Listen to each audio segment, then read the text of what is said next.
আসসালামু আলাইকুম। আজকের বাংলা নিউজে আপনাকে জানাচ্ছি স্বাগত। এখন শুনবেন সংবাদ শিরোনাম।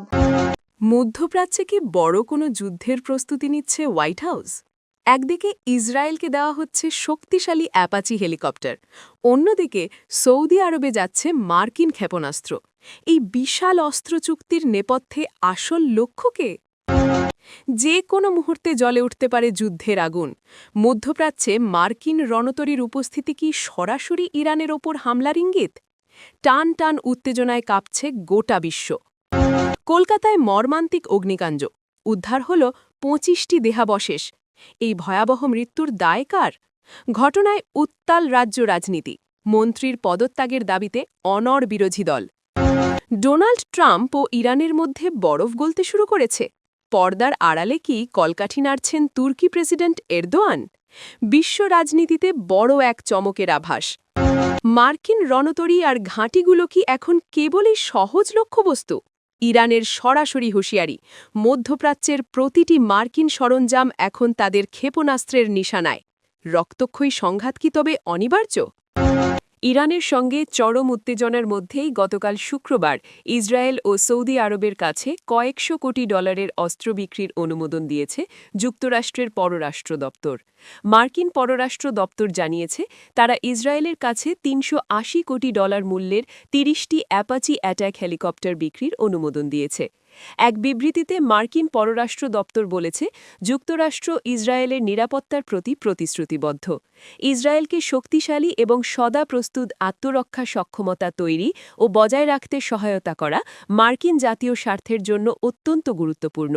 প্রস্তাবিত অস্ত্র বিক্রি এই উদ্দেশ্যগুলোর সঙ্গে সামঞ্জস্যপূর্ণ।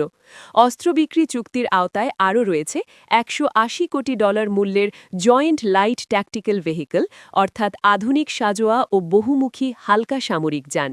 সাধারণত যুক্তরাষ্ট্র প্রতি বছর ইসরায়েলকে শত শত কোটি ডলারের সামরিক সরঞ্জাম সরবরাহ করে, যা মূলত বিক্রির চেয়ে সরাসরি সহায়তা হিসেবেই দেওয়া হয়।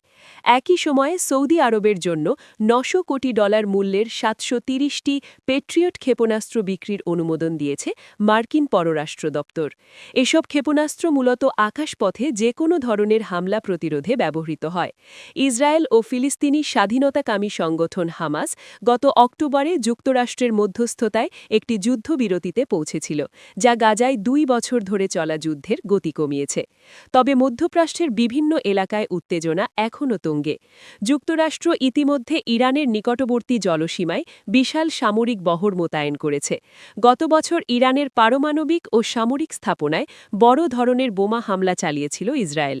অন্যদিকে নিজ দেশে সরকার বিরোধী বিক্ষোভ দমনে কড়াকড়ি ও হাজারো মানুষের প্রাণহানির ঘটনায় ইরান আন্তর্জাতিক চাপের মুখে রয়েছে। ইরানের মিত্র না হলেও দেশটির ওপর সম্ভাব্য আক্রমণের বিষয়ে সতর্ক অবস্থানে রয়েছে সৌদি আরব। উপসাগরীয় রাজতন্ত্রগুলোর আশঙ্কা, এ ধরনের অস্থিরতা তাদের ব্যবসায়িক পরিবেশ ও আন্তর্জাতিক ভাবমূর্তিকে ক্ষতিগ্রস্ত করতে পারে। এছাড়া ফিলিস্তিনি ভূখণ্ডে ইসরায়েলের সামরিক আগ্রাসনের কারণে রিয়াদের সঙ্গে তেল আবিবের ঐতিহাসিক সম্পর্ক স্বাভাবিকীকরণের প্রক্রিয়াটিও বর্তমানে অনেকটা থমকে আছে। ট্রাম্প প্রশাসনের পক্ষ থেকে বলা হয়েছে, গাজা যুদ্ধবিরতি এখন দ্বিতীয় পর্যায়ে রয়েছে। এ ধাপে হামাসকে নিরস্ত্রীকরণের ওপর জোর দেওয়া হচ্ছে। মধ্যপ্রাচ্যে বিমানবাহী রণতরী ইউএসএস আব্রাহাম লিঙ্কন সহ গুরুত্বপূর্ণ সামরিক সরঞ্জাম মোতায়েন করেছে যুক্তরাষ্ট্র। পর্যবেক্ষকদের মতে এর মাধ্যমে ইসরায়েলের সঙ্গে যৌথভাবে ইরানে বড় ধরনের ক্ষেপণাস্ত্র হামলার প্রস্তুতি নিচ্ছে ওয়াশিংটন। সংশ্লিষ্ট ব্যক্তিরা মনে করছেন, ইরান সরকারের পতন ঘটানোর লক্ষ্যেই এই বিশাল সামরিক শক্তি জড়ো করা হচ্ছে। তেহরানের বিরুদ্ধে চলমান বিক্ষোভ সহিংসভাবে দমন এবং হাজার হাজার ইরানি নাগরিককে হত্যার অভিযোগ রয়েছে তাদের বিরুদ্ধে। যুক্তরাষ্ট্রের ক্ষেপণাস্ত্র ধ্বংসকারী রণতরীগুলো এখনও চূড়ান্ত অবস্থানে না পৌঁছালেও ইরানের ওপর আঘাত হানার সীমানার মধ্যেই রয়েছে। তবে মার্কিন হামলায় ইরানের নতুন করে সরকার বিরোধী বিক্ষোভ দানা বাঁধবে কিনা তা নিয়ে সংশয় রয়েছে, কারণ সাল থেকে ক্ষমতায় থাকা কট্টরপন্থী নেতৃত্বের বিরোধী হলেও অনেক ইরানি বিদেশি শক্তির মাধ্যমে সরকার পরিবর্তনের পক্ষপাতী নন। কূটনৈতিক আলোচনার কোনো ইতিবাচক লক্ষণ না থাকায় গত সোমবার ইরানের পুঁজিবাজারে রেকর্ড দরপতন হয়েছে। এ পরিস্থিতিতে সংযুক্ত আরব আমিরাত সহ আঞ্চলিক শক্তিগুলো জানিয়েছে, ইরানের ওপর হামলার জন্য তারা নিজেদের আকাশসীমা বা জলসীমা ব্যবহার করতে দেবে না। তবে ভূমধ্যসাগরে মার্কিন রণতরীর উপস্থিতির কারণে অনেক ক্ষেত্রেই তৃতীয় কোনো দেশের অনুমতির প্রয়োজন পড়বে না। এদিকে গত সপ্তাহে মার্কিন সামরিক বাহিনী এ অঞ্চলে একটি মহড়া চালানোর ঘোষণা করেছে। এর উদ্দেশ্য হিসেবে বলা হয়েছে, প্রয়োজনে কত দ্রুত তারা যুদ্ধজাহাজ থেকে যুদ্ধবিমান ওঠানামা করাতে পারে তার সক্ষমতা যাচাই করা। ভারতের কলকাতার আনন্দপুরের নাজিরাবাদ এলাকায় পাশাপাশি দুটি গুদামে আগুনের ঘটনায় এখন পর্যন্ত ২৫ জনের দেহাবশেষ উদ্ধার করা হয়েছে।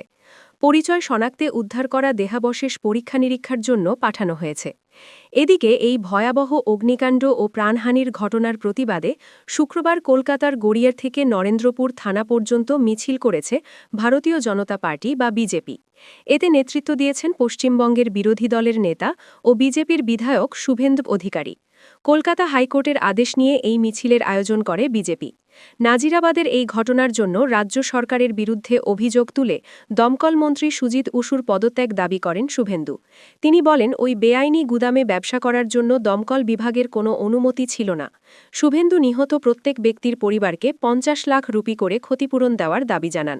যদিও রাজ্য সরকার ইতিমধ্যে ১০ লাখ রুপি করে ক্ষতিপূরণ দেওয়ার কথা ঘোষণা করেছে। এ ঘটনায় ইতিমধ্যে পুলিশ ৩ জনকে গ্রেফতার করেছে।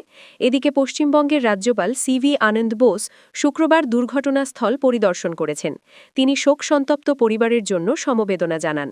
এই আগুনের ঘটনায় পুলিশ এবং দমকল কর্তৃপক্ষ পৃথকভাবে ২টি মামলা করেছে। এতে অব্যবস্থাপনা ও অগ্নি নির্বাপনের সুব্যবস্থা না থাকার অভিযোগ করা হয়েছে। যুক্তরাষ্ট্রের সামরিক উত্তেজনা কমাতে আলোচনা করতে তুরস্কের রাজধানী আঙ্কারায় সফরে যাচ্ছেন ইরানের পররাষ্ট্রমন্ত্রী আব্বাস আরাগচি। সম্ভাব্য উত্তেজনা এড়াতে তেহরানকে তাদের পরমাণু কর্মসূচি নিয়ে অবশ্যই ছাড় দিতে হবে, তুর্কি কূটনীতিকেরা ইরানকে এমনটাই বোঝানোর চেষ্টা করছেন। তুরস্কের প্রেসিডেন্ট রিসিপ তাইয়েব এরদোয়ান, যুক্তরাষ্ট্রের প্রেসিডেন্ট ডোনাল্ড ট্রাম্প ও ইরানের প্রেসিডেন্ট মাসুদ পেজেশকিয়ানের মধ্যে একটি ভিডিও কনফারেন্সের প্রস্তাব দিয়েছেন। এ ধরনের উচ্চ পর্যায়ের কূটনীতি মার্কিন নেতার পছন্দ হতে পারে, কিন্তু ইরানের সতর্ক কূটনীতিকদের কাছে এটি একেবারেই অপছন্দনীয়। উল্লেখ্য, গত এক দশকে দুই দেশের মধ্যে আনুষ্ঠানিক কোনো সরাসরি আলোচনা হয়নি। এমন এক সময় গতকাল শুক্রবার আরাগচির এ সফরে যাওয়ার কথা ছিল। এটি এমন সময় হচ্ছে যখন যুক্তরাষ্ট্র ও ইরানের পাল্টাপাল্টি হুমকিতে আন্তর্জাতিক কূটনীতিতে চরম উত্তেজনা বিরাজ করছে। সংবাদভিত্তিক ওয়েবসাইট অ্যাক্সিওসের প্রতিবেদন অনুযায়ী, ইরান ইস্যুতে আলোচনার জন্য ইসরায়েল ও সৌদি আরবের জ্যেষ্ঠ প্রতিরক্ষা ও গোয়েন্দা কর্মকর্তারাও চলতি সপ্তাহে ওয়াশিংটনে অবস্থান করছেন। মার্কিন প্রেসিডেন্ট ডোনাল্ড ট্রাম্প পরমাণু চুক্তি নিয়ে ইরানকে সময় বেঁধে দিয়েছেন। ইউরোপীয় ইউনিয়ন ইরানের বিপ্লবী গার্ড বাহিনীকে সন্ত্রাসী সংগঠন হিসেবে তালিকাভুক্ত করেছে। এসব ঘটনায় ইরান কঠোর প্রতিক্রিয়া জানিয়েছে। যে কোনো হামলার জবাবে তারা সরাসরি মার্কিন ঘাঁটি ও যুদ্ধজাহাজে হামলা চালাবে।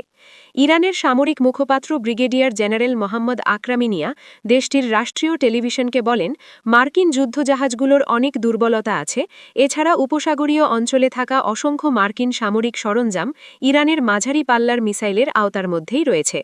এদিকে তেহরান থেকে আল জাজিরার সাংবাদিক আলী হাশেম জানিয়েছেন, আঞ্চলিক দেশগুলো ইরান ও যুক্তরাষ্ট্রের মধ্যে মধ্যস্থতা করার চেষ্টা করছে, যাতে একটি চুক্তিতে পৌঁছানো যায়। কিন্তু যুক্তরাষ্ট্রের শর্তগুলি নিয়ে সমস্যা রয়ে গেছে। ডোনাল্ড ট্রাম্প চাইছেন ইরান যেন পুরোপুরি পারমাণবিক কার্যক্রম এবং ইউরেনিয়াম সমৃদ্ধিকরণ বন্ধ করে, সেই সঙ্গে তাদের ব্যালিস্টিক মিসাইলের সংখ্যা ও পাল্লা কমিয়ে ফেলে।